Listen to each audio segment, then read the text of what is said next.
네, 미국 정부는 푸틴 러시아 대통령의 북한 방문에 대해 거듭 심각한 우려를 표시했습니다. 네, 북한이 러시아 전쟁 지원을 차단하기 위해 할 수 있는 모든 일을 할 것이라고 밝혔습니다. 이번에는 워싱턴 연결해 보겠습니다. 권준기 특파원.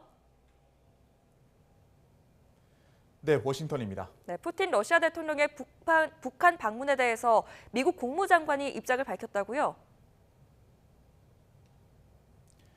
그렇습니다. 오늘 블링컨 미국 국무장관과 스톨텐베르그 나토 사무총장의 회담이 있었는데 공동 기자회견에서 푸틴 방북에 대한 질문이 나왔습니다.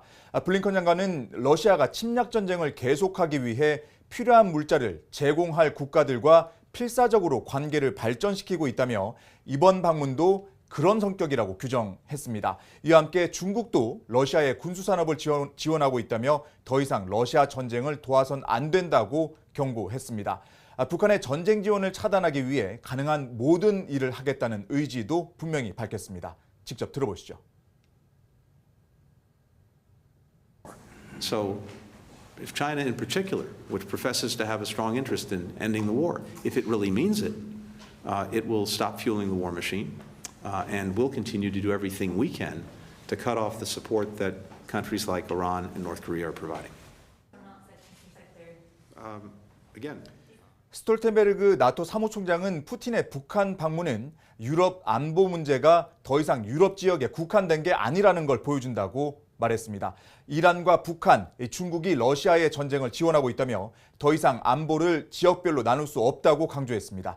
그러면서 다음 달 워싱턴에서 열리는 나토 정상회의에서 한국, 일본 등 아시아 국가와 안보 협력을 강화하기 위해 논의하겠다고 밝혔습니다. 네, 백악관도 푸틴 대통령의 북한 방문에 대해 언급을 했죠. 그렇습니다. 백악관은 어제에 이어서 이틀 연속 푸틴 방북에 대한 심각한 우려의 입장을 내놨습니다. 한반도 평화와 우크라이나 독립, 세계 비확산 체제에 관심 있는 사람이라면 누구나 걱정할 일이라고 말했습니다.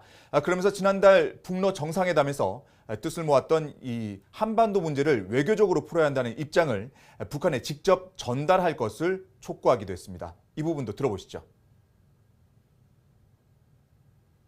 Political and diplomatic means as the only way to resolve issues on the Korean Peninsula. We hope this is a message that Putin will convey to Kim in their discussion.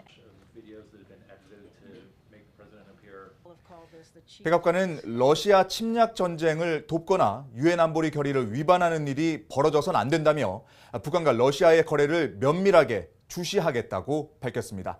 지금까지 워싱턴에서 YTN 권윤기입니다.